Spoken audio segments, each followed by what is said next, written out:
As North Vietnamese troops were moving on South Vietnam's capital city, Saigon, the U.S. government announced an unusual plan to get thousands of displaced Vietnamese children out of the country. It came to be known as Operation Babylift.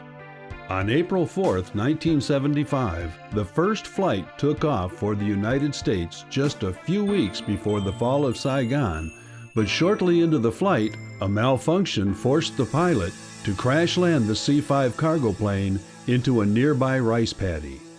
15 minutes into flight over the South China Sea, the rear cargo doors and ramp blew off in flight. I was told initially that I was the only survivor on the lower level of the cargo section, which was about close to 180 people down below. Out of the more than 300 people on board, the death toll included 78 children and about 50 adults, including Air Force personnel. More than 170 survived.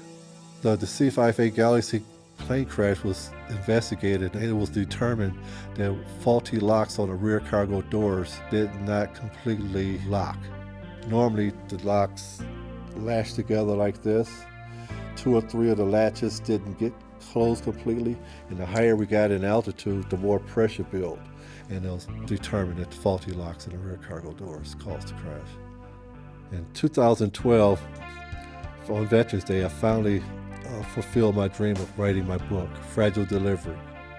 I healed from it, and these kids are so grateful for what America has done for their lives. And for me to be here to share my story, I just like for everybody to know that the Lord is real. Right? We all have a mission. Approximately 2,000 of the children went to the United States, while 1,300 were adopted by families in Australia, Canada, and Europe. I was born in Tom Van Tran on January 11, 1974. When my mother left me after a few days, and I was in an orphanage. I was premature. I only weighed 2 pounds and 5 ounces, which caused cerebral palsy. I was in the hospital for 2 months, then came over on Operation Babylift in 1975. The war had just ended when Michael arrived, and we were told at the time we were going to be housing, I think it was an 18-year-old girl. And we waited and waited and waited, and finally we get this little baby handed to us. He was just over a year old at the time, and he came with a suitcase full of medicine. He had several surgeries to try to better enable him to walk, went through a lot of speech courses to help his speech so people could understand him. We fell in love with him. We didn't want to give him up, and we started the proceedings to adopt. I got a second chance of life. If I would have stayed in Vietnam, I might have been maybe dead. He brought to our family kind of a sense of awareness that you can be an orphan, you can be in a hospital, you can be airlifted, you can join a family and become a citizen, create your own life, grow, prosper, and do great things no matter what your adversity or where your starting point was.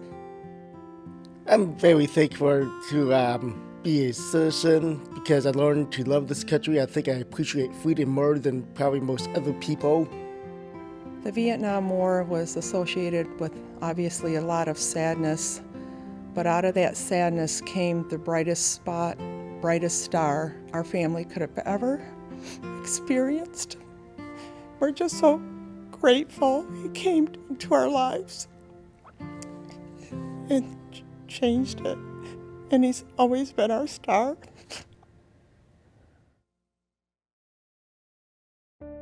Thanks for watching. For more stories like this, consider subscribing to this channel. Videos like this are only possible because of viewers like you. Learn how you can support this channel in the video's description.